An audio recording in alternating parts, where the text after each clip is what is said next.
I oftentimes see coaches that program 4 or 5 sets because they're just simply unaware that you can get it done in 3, and they think that more is more. More is not more.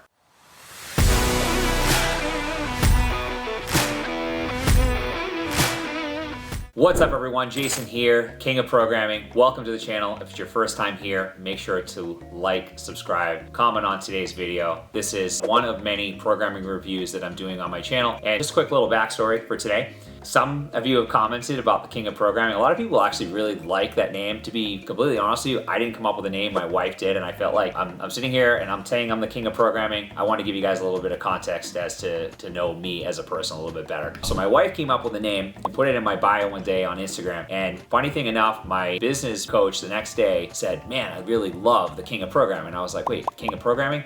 And I looked and it was in my bio, and my wife was, very adamant on keeping this name. So just wanted to put that out there to give you guys a little bit of context as to who I am. But King of Programming is something for me that was not my invention, but it has stuck. So here we are, reviewing programming. And I like to think that programming is the secret sauce for myself. I've been writing programs since I was a very young coach in my early 20s. I am now 40 years of age and take programming very, very seriously. Programming is the thing to get clients better results, as we know, but it is your product. If you are a coach, take your program writing very seriously. Master the fundamentals and get people to not only get better results, but to be in your pipeline for a very long time. I'm a coach that likes keeping the same clients for years and not about just having people short term. So if you're here and you're looking for information about programming, you're in the right place. If you're looking for programs that you can do for the rest of your life as your last training program, you're also in the right place. Today we are reviewing a program that I got a lot of requests for. It is JTM Fit, and we're going through the program on the app today. And I want to,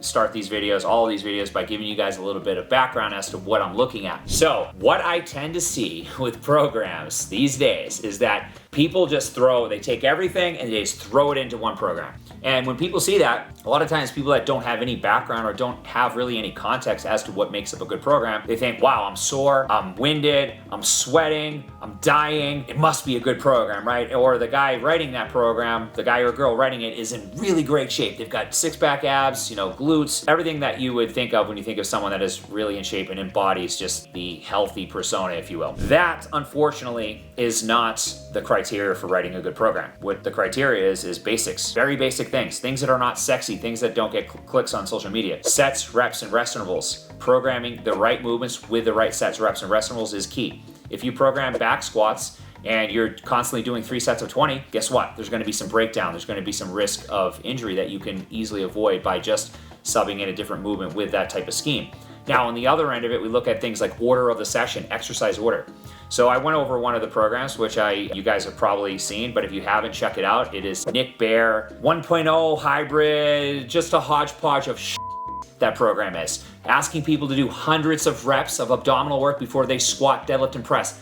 I don't know about you, but if I do hundreds of reps of anything before the main meat of a session, I don't know how that would go. And I don't think you need an exercise science degree to be able to answer that question. So those are things I'm looking at. How is the session ordered? Then we look at things like what is being asked of people? Is the volume in alignment with the type of people that are using the program? Or maybe if we don't actually know specifically who's using the program, we need to make sure that we have a volume for specific patterns that make sense, right? Some of the things I'm going to talk about today in this program, I've glanced at it briefly, don't make sense. So without further ado, let's get right into it. Let's check out this program. So this program is made up of 6 sessions per week. They're not all strength training sessions, but there is 6 sessions per week. There is conditioning in this programming, which we are going to go over, and I'm going to give you my 2 cents on it. So day 1, Monday, we are looking at a full body day. This is made up of a warm-up, which I like that he's got a warm-up that is very concise and detailed, and it tells people exactly what they should be doing. The warm-up seems to make some sense, to me at least, but I think, again, I'm not here to nitpick warm-ups. I'm here to show you what the programming is. We have essentially 7, 8 exercises that consist of kettlebell thruster, a chin-up, suitcase deadlift, some push-ups, some side lunges, and then some core work, okay? So full body day, is it a full body day? Do we have a squat, hinge, press, pull, and some core work or a carry? Yes, we do. However, the rep schemes don't make sense to me. For instance, chin-ups, we're doing 4 sets of 15 reps. For you guys watching, 60 total reps of a chin-up is a lot of volume for anyone. I don't care what your level of fitness is, even elite level CrossFit athletes doing strict chin-ups for that type of volume is going to be very high. A better rep scheme for the chin-up pattern would be something like 4x6, so 24 total reps, 5x5, 25 total reps. On the high end, 30 reps. Now, is this a one size fits? No, but generally speaking, a program delivered to the masses, any of my programs, you look at any of my training subscriptions, you are going to see something around that volume range for something like a pull-up or a chin-up, okay? So he's asking you to do a fair amount of volume there. He's got some patterns in here. Kettlebell thruster is a movement that works well. It's a globally demanding movement, works well in a conditioning setting because it's working a lot of musculature, but as a strength piece, it's not something I would program. I would program a squat and a press as 2 patterns, okay? So if I was to look at this session and just say, okay, like at face value, it's full body, yes. However, what I would do is if I was him is I would do a front squat or any squat variation for my first, and I would do it for something like 5x5 in the heavy range. Chin up, same thing, 4 sets of 6 to 8 reps. And then, you know, we can do our hip hinge work with our suitcase deadlifts. I don't think there's anything wrong with that. And then he's got some side lunging and some core work.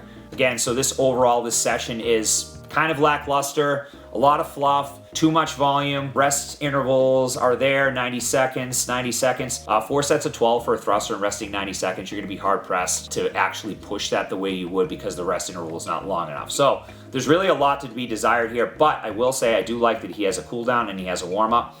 And that's kind of where it ends for me. All right, so let's look at day 2. We've got an upper body push-pull. So keep in mind, we did a full body day on Monday. This is gonna make sense in a minute as to the logic of going from a full body day to an upper body push-pull. So for our upper body push-pull, we've got a warm-up and a cool-down. Again, I like that. That's a check in my book. We've got barbell bench press, 4 sets of 8, dumbbell bent over rows, 4 sets of 8, dumbbell single arm bench press, 4 sets of 8. Looks like it's 4 sets of 8 across the board. And then we end with pull-ups and push-ups to failure. So going from 60 total reps of chin-ups on Monday to failure reps of pull-ups on Tuesday. Kind of imagine how that would play out. Someone that's relatively strong, that's doing 60 total reps on Monday.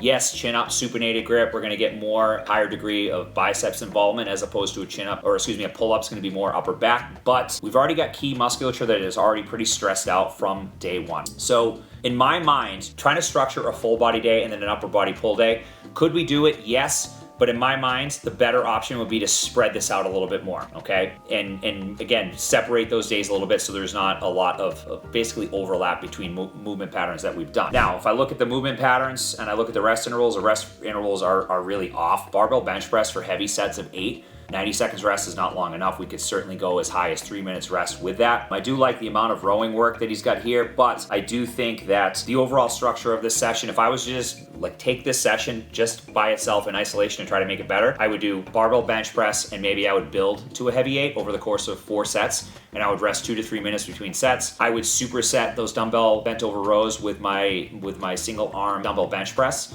4 sets of 8. I'd probably go a little bit higher, probably the 10 to 12 rep range, and I would go with 3 sets. I know, a novel idea to go with less volume, who would think? But if you put maximal intent into those sets, you can get what you need out of 3 sets. And again, this program is delivered to the masses, thousands of people, right? I don't know who's using this, so I have to be more general and less specific. And by keeping the volume a little bit lower and telling people to put maximal effort into 3 sets versus 4, you get a lot of people that just do junk volume. This program is laced with junk volume everywhere. I oftentimes see coaches that program 4 or 5 sets because they're just simply unaware that you can get it done in 3, and they think that more is more. More is not more. I'm so tired of people thinking more is more. Quality over quantity, guys. Every single time wins. Exercise order with this, asking someone to do failure pull-ups at the end. Could you do it? Yes. Is it the best way? No. And I wouldn't do it in this particular scenario considering I'm already pre-fatigued from day 1. All right, so that's day 2. So let's exit this workout and let's go to day 3, which I believe is a conditioning day, conditioning, cardio and mobility and core. So we've got 3 rounds of jump rope, down dog toe touchers,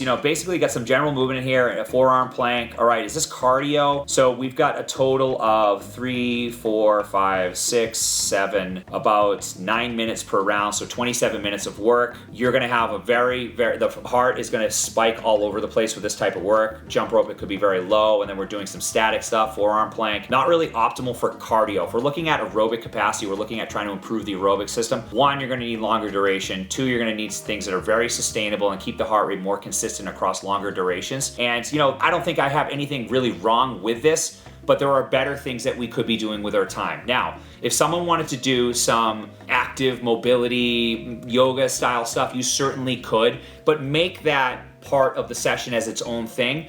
Do 30 to 40 minutes of steady state, zone 2 style conditioning work, aerobic conditioning work, and then end with some basic general movement. Again, some of the stuff here I have no problem with, but I think that the intent of that being more cardio, there's better ways to do it. And that's again, my feedback on that. All right, so let's exit the workout. Let's check out day 2, Thursday, the functional method. I mean, I've said in a few videos that people have become masters at just the marketing piece and they suck at programming. Get better at programming.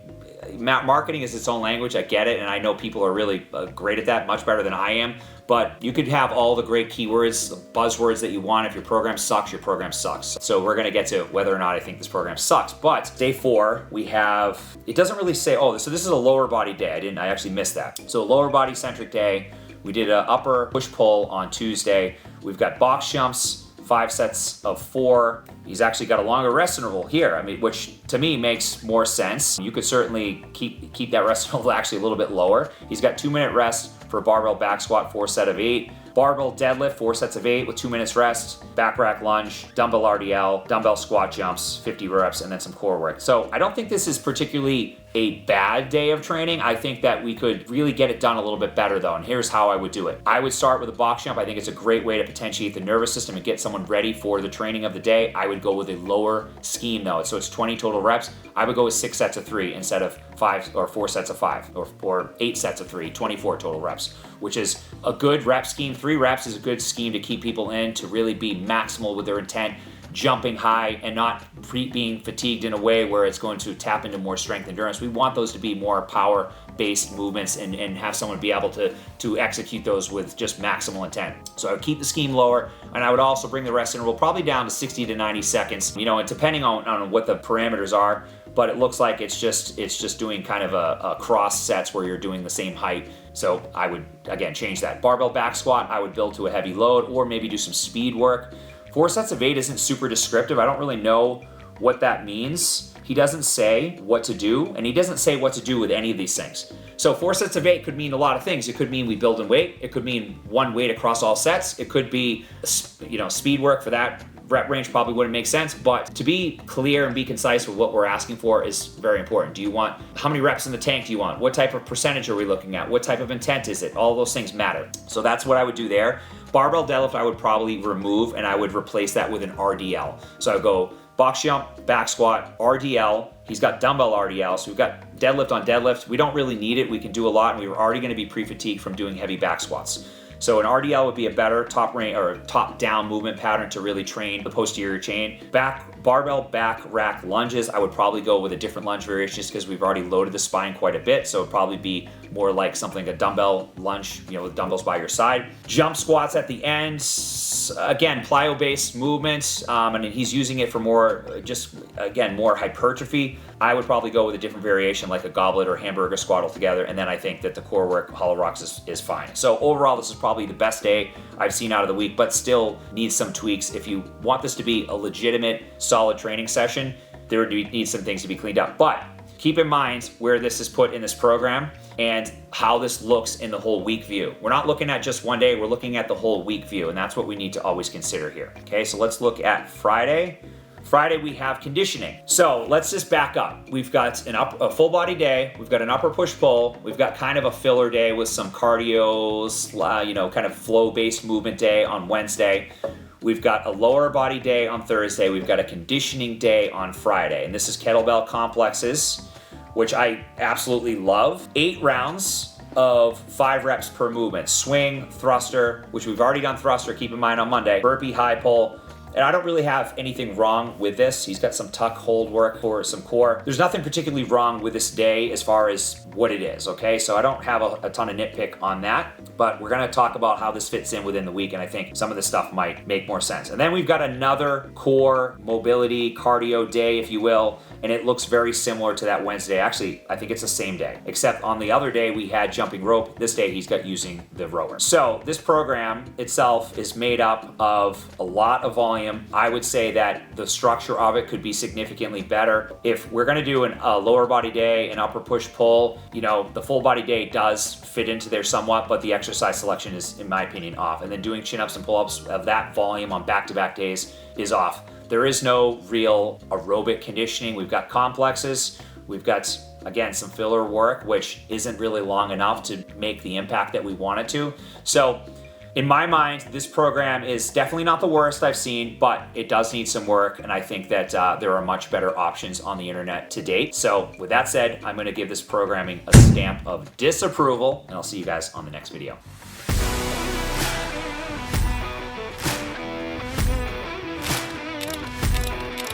Best program available on the internet today. I think it's very difficult to find a trainer like Jason that... Since joining Everyday Heroes, I feel like I've stopped working out and actually started training.